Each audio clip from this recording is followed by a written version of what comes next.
Welcome to the Michigan Golfer Show. Join us each week as we explore the people, the places, and the events that shape our great game.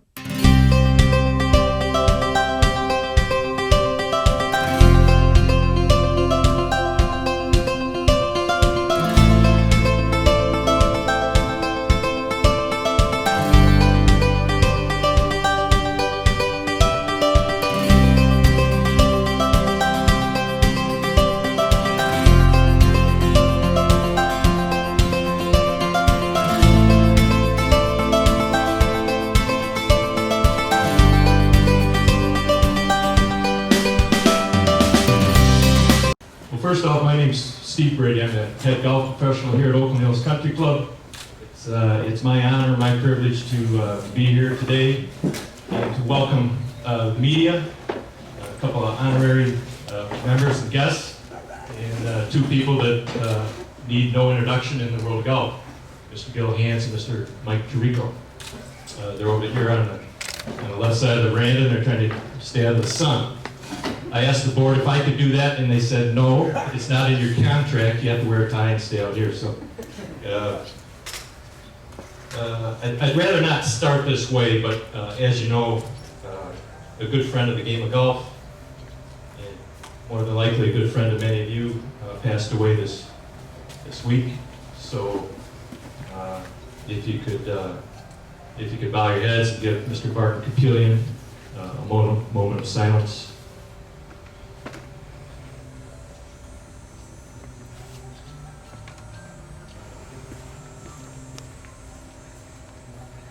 Thank you. Mr. Capillion was a friend of many of you, and he was all in on the game of golf in the state of Michigan, the Golf Association of Michigan, the Michigan PGA nationally. He was extremely well respected. So our thoughts and prayers go out to his family.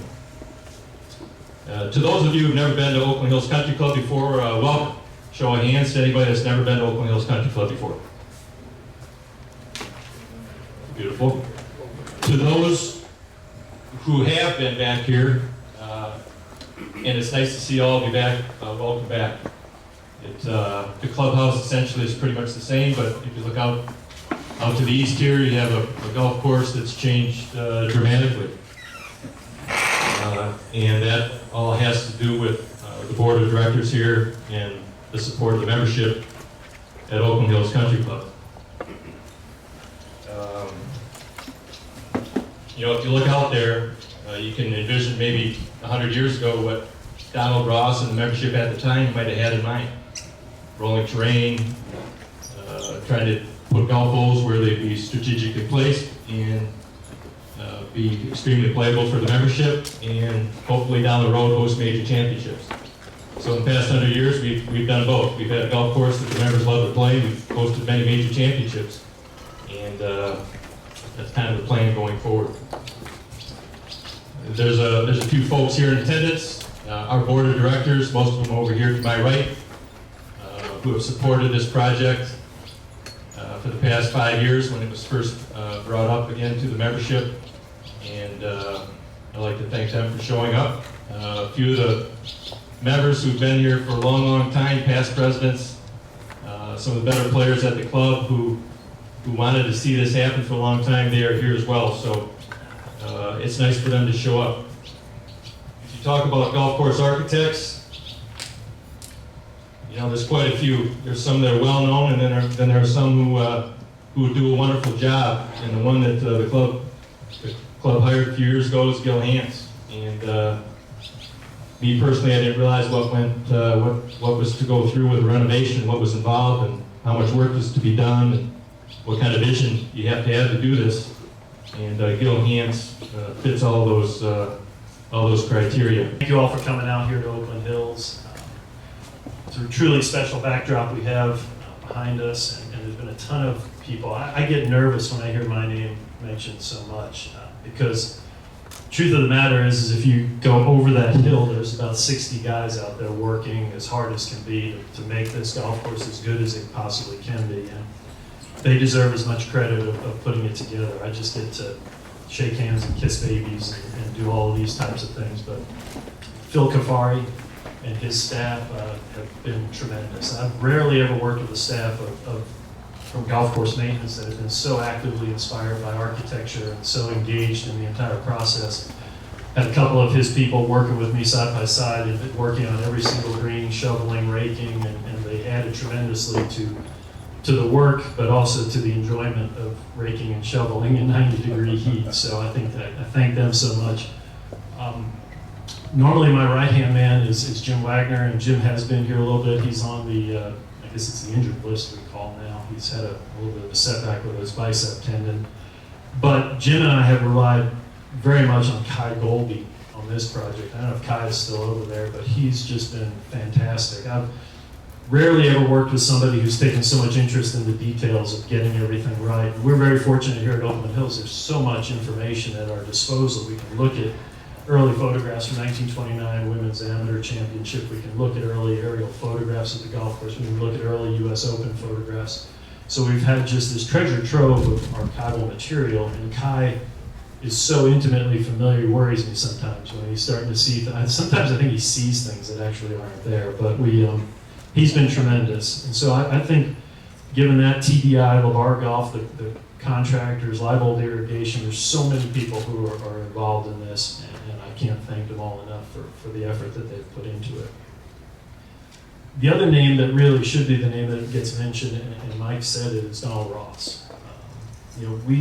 We've been fortunate here at this club to have had two of the greatest golf course architects of all time, Donald Ross and Robert Trent Jones, work on this golf course and improve it and help it to evolve.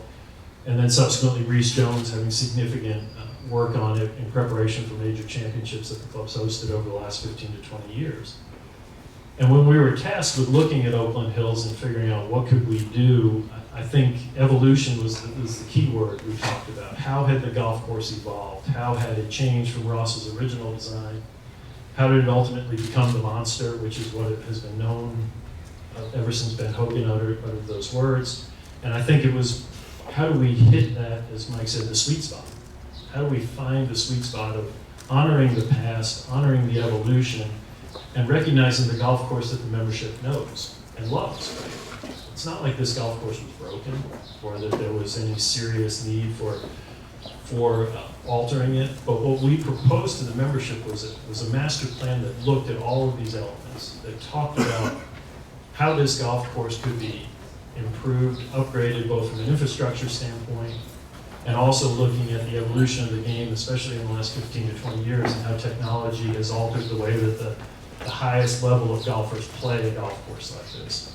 So when you throw all of those things into the pot and you mix them up, you start to make some observations. And I think that the largest observation we made that had been altered over time significantly was scale. When Ross talked about this golf course, when he first landed on this property, he called it a big piece of land. It was really big. He wanted to build a golf course that sat on it in a big way. Large bunkers, large undulating greens, open vistas throughout the property, maximizing the utilization of the slopes and the swales and the way this property rolled. And I think what he built initially captured that scale. And so it was always part of my mind and Jim Wagner's mind that if we could somehow replicate that scale, get it back to this property, reintroduce those sorts of elements to it, that would be a positive. Part of the evolution at every single golf course we go to, these great old classic golf courses, is the introduction of trees. And basically diminishing the scale of what the original architecture was. When you think about the evolution of golf courses, they start off without any irrigation. And they start off big and wide because the architects thought that that was an interesting way to propose strategy, figuring out your way around the golf course. But they also mowed fairways with 7 gang mowers. They didn't mow them with triplexes, or certainly didn't mow them by hand. And so you had big features, big fairways. Now all of a sudden irrigation comes along. And we don't, in the 1920s, you don't have triple row irrigation, you don't have quadruple row irrigation, you've got single row irrigation. So you start to irrigate these fairways, and now you've got this green strip playing through the middle of this big open landscape. Well, that looks kind of funny. And so what do? We start to fill in the voids, we fill in the spaces. And what better way to fill in the voids than with trees? So you start to basically diminish that scale just through the evolution of the technology of how you create and build a golf course. And then you get into the 1940s and you've got this technology at that point in time. You've come away from hickory shafts, your steel shafts, certainly at that time the balls are getting better and players are playing longer. And you have a major championship here where the scores are pretty low. And you have major championships at other USGA places where the scores are pretty low. And so in comes Robert Trent Jones with basically saying, we need to toughen this place up. We need to build what became known as the Monster. Well, how do you do that? You put bunkers down the sides of fairways. Instead of what you see behind me, you have bunkers that are angling in and they're either left or right. Instead, you put in bunkers that are both left and right. And you start to play through channels that are not only defined by bunkers and features, but by irrigation and now by trees. And so you start to see this scale, and what results is a very difficult golf course. And you start to get bunkers put in front of greens, and you get this evolution that happened all across most of the classic golf courses in this country. And so fast forward to where we are now is how do we embrace some of that difficulty, some of that challenge, some of that history, because honestly, the greatest moments of the club's history were contested on that type of a golf course. Yet how do we restore the scale and get the ability and the practicality and frankly the interest and the strategy and the playability for all classes of golfers back into the property? And so we're delighted that the board has embraced what you see behind me. It's probably, if we're going to, there are elements of Jones still left in there, but it's significantly more Ross than Jones. We've done what we can to find more length for the golf course. I think at the end of the day, this, we just saw a golf course that we redesigned in 2007 get totally obliterated this weekend. So you think about that's 13 years ago. It'll be interesting to see, last time there were Wingfoot was 2006, so we have a 14-year gap, and we'll see if our efforts have helped to close that gap. But I think at the end of the day, with players of this caliber, it comes down to two things. We'd have to build this golf course 9,000 yards long. That's not happening. It comes down to rough, and it comes down to firm greens. That's really what challenges them. When you think about players of this caliber, what they're trying to do, they love predictability. They love a predictable outcome because they've worked their whole lives to come up with a predictable outcome every time they hit a shot, every time they hit a drive, every time they hit a putt. They're trying to groove themselves to get that predictable outcome. And if somewhere along the lines, the outcome becomes unpredictable, either because they're not sure how deep the rough is or what kind of a flyer, if they're going to get a flyer or they're not going to get a flyer, how's it going to come out? And then if they're not sure how the ball's going to react on the greens, not sure if it's going to take two skips and stop or if it's going to bounce and go through the back of the green, those are outcomes that they can't predict, and it gets to be, that's how you make golf courses difficult. So what we're focused on here is really providing the infrastructure so that we can grow healthy turf grass. We can create situations. From a superintendent standpoint, they're not unlike great golfers. They love predictable outcomes. They love to know that every single day is going to be 72 degrees and the wind's going to blow, and they're going to have dew point here or humidity. Well, that's not how Mother Nature works. But if we can do things under the ground through drainage in the fairways, through precision air under greens, through bunker lining, we can do things that can produce a more predictable outcome for Phil and his staff and for anybody who's going to come here to set up for a major championship. And we can produce the opportunities to override Mother Nature as much as we can. We never can do it fully, but at least to have some predictability as far as the way the golf course can be set up and presented. That's another thing that when you get to major championship level, the architect, we just sit in the back and take pictures and do interviews, but it's the setup guys. They hopefully have all of the tools in their toolbox at their disposal to set up a golf course for a championship. And if we can give them that through the architecture, through the design of the golf course, if we can give them that through the opportunities to be as predictable as we can with maintenance, and to create those firm conditions, to create healthy rough, then I think we have the opportunities to present Oakland Hills in the best possible light. So you're going to see all of that stuff when we go out and do a little bit of tour later. And I think those are the critical components. Because what can we do underground? It's not sexy, it's not something you see, but it is definitely a critical component of what we're doing. And what can we do above the ground, which is obviously the more visible and the more that you can take in and it's more tangible. How can we set that up to provide more challenge for the best golfers in the world by moving bunkers down to 340? as hard as that is to believe, and yet creating fairways in the 250 to 200 to 280 range that 45 yards wide. So the members are going to hit their balls in those areas. They're going to find a more playable golf course. The greens now, for the vast majority of them, are wide open at the front, so you can run a ball up. People ask if that makes it easier for a tour player. No, because they never look at that. You think about it. They're always just looking at where the flag is and how do I get from there. It's always an aerial game to them. Now, if we have a major championship here, and they get in the rough or fairway bunker and they want, and that sort of opportunity to hit that shot, I think, is great architecture. So if we've done our job, we'll have hit, I'm going to keep coming back to it, we'll have hit that sweet spot. We'll have built a golf course that'll be more difficult for the best players in the world, and a golf course that's much more playable for the membership here at the club. And ultimately, that's the dream of every golf course architect. If we somehow get there, then obviously we're very proud of what we've accomplished so far, but once we actually get people out there playing it, if we've hit that, then we've really done a good job. So thank you all for listening for a few minutes. I'm thinking Steve's going to come up, and Mike, and we're going to answer some questions. Thank you. Thanks, Jim.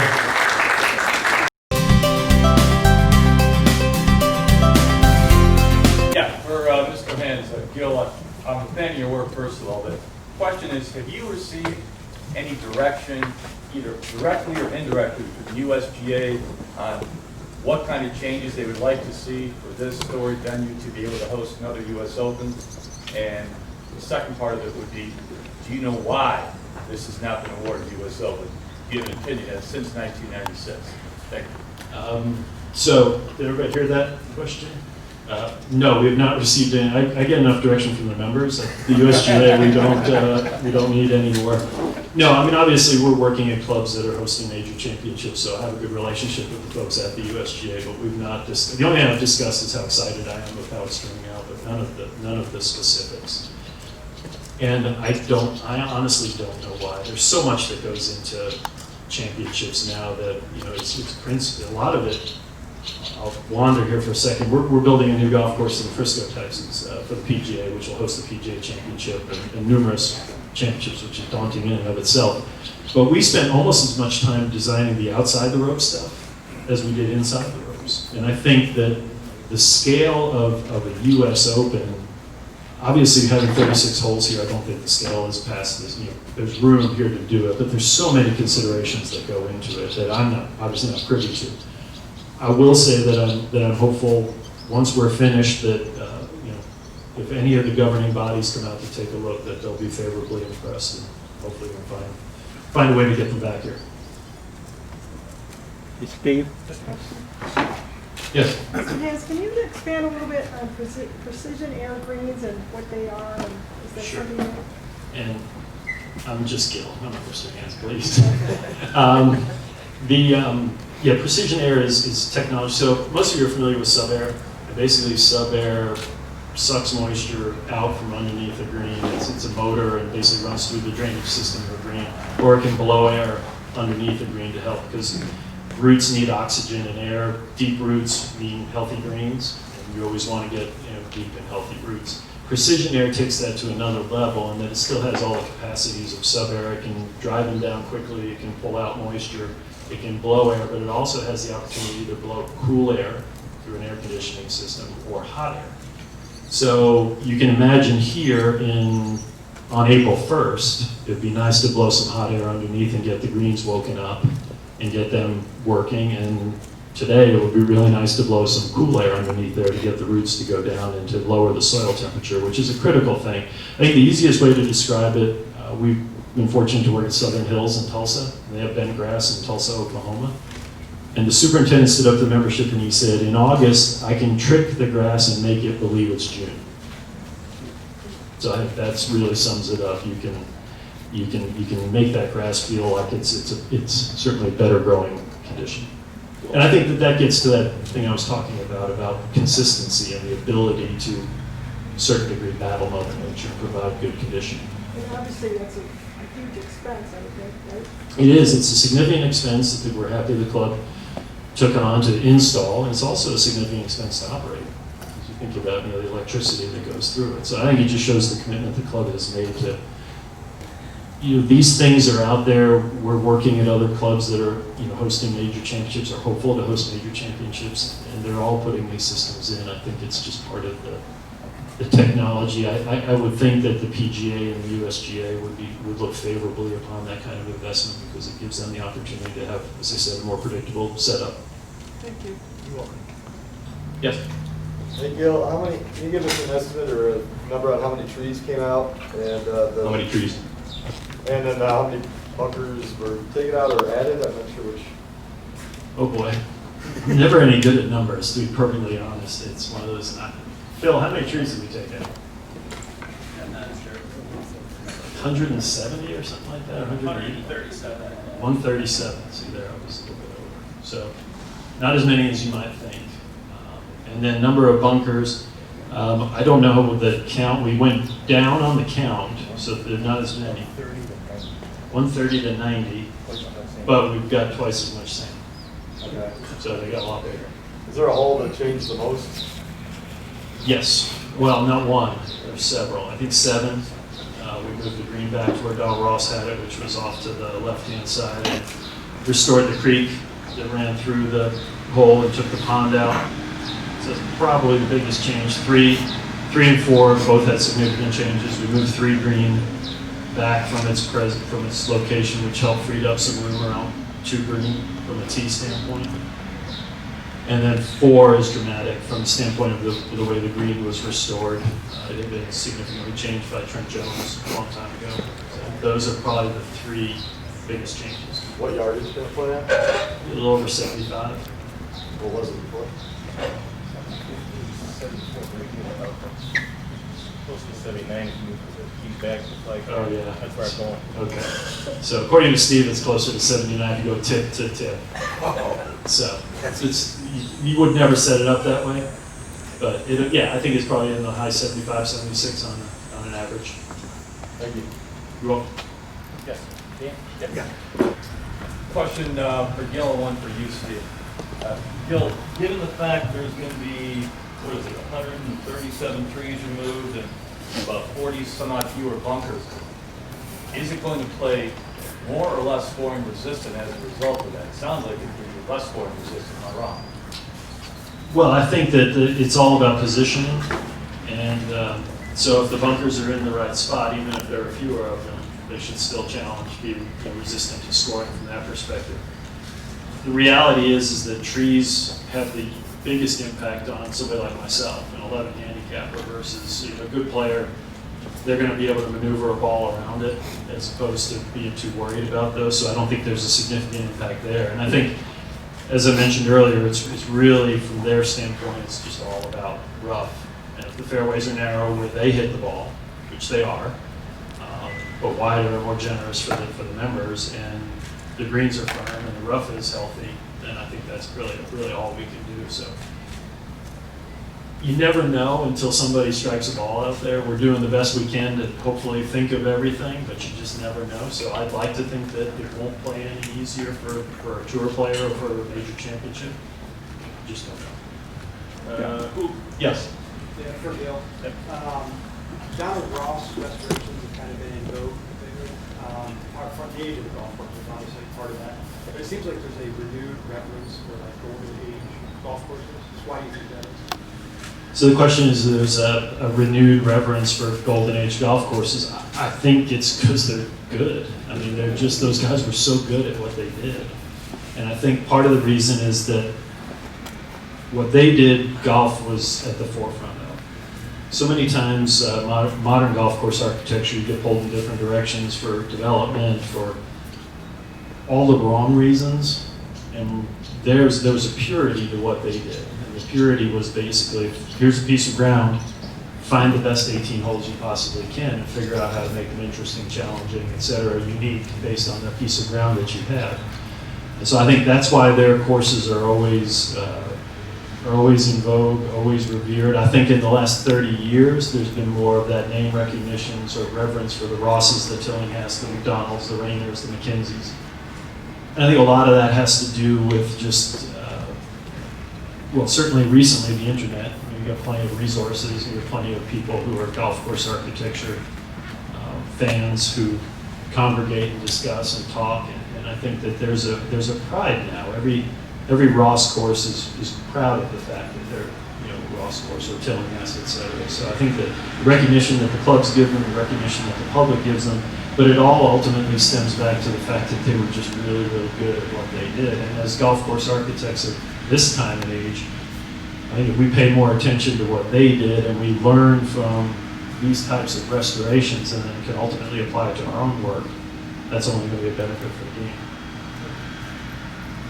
So the question is, have I ever been involved in setup with the PGA or the USGA, and then also have players been involved in discussing strategy? So the answer is yes to the first. It was certainly Kerry Haig at the Olympic course in Rio. He was in charge of setup for that, so we spent time there. We're building the new course in Frisco where the PGA will be. He's been very involved in walking around with us. I did have a television career for a few years, but it ended suddenly a couple weeks ago. Yeah, thanks, Mike. So during the 5 years that we covered the US, I was on for the US Open, I would every morning get up at 5:30 and go out and walk with John Bodenhammer, Mike Davis, Jeff Hall, and watch, observe. Rarely did they ever ask me any questions because we had not been involved in the restoration of the golf courses. So I learned an awful lot from their thought process and how they work through it and think about it, but didn't really participate, I just observed. And it was fascinating to actually see the amount of thought and effort that went into it, and I think they do a great job with it. As far as players are concerned, we've worked with Brad Faxon on a couple of things, TPC Boston. We're going to work with him on a project down in Florida, but we haven't really spent a ton of time with players. I do hear comments, generally they're not very favorable, but no, most of the time they are. And so I'm always happy to discuss. I spent a lot of time with talking to Adam Scott and Justin Rose and Phil Mickelson, because they're curious about architecture and they like to learn and kind of pick your brain. And it's interesting when you describe or explain something, it's very often, oh, okay, that makes sense. I wasn't thinking of it that way, but when you put it that way, it does make sense. I may not like it, but at least there was a reason. You didn't just make it up. So I think they're very helpful from that perspective. It's just generally a kind of matching up times. They're super busy and their calendars are very full, as are ours, so it's difficult to coordinate that. If there are any more questions, if you're hungry, lunch is down this way. We go one by one. Come back to your table, and then we're going to be able to get you out on the golf course, walk around, take some pictures, and all that. You can see 18, 10, 11, 9, 1, and we can ask more questions as we go. Okay? Fair enough? All right. Thank you very much.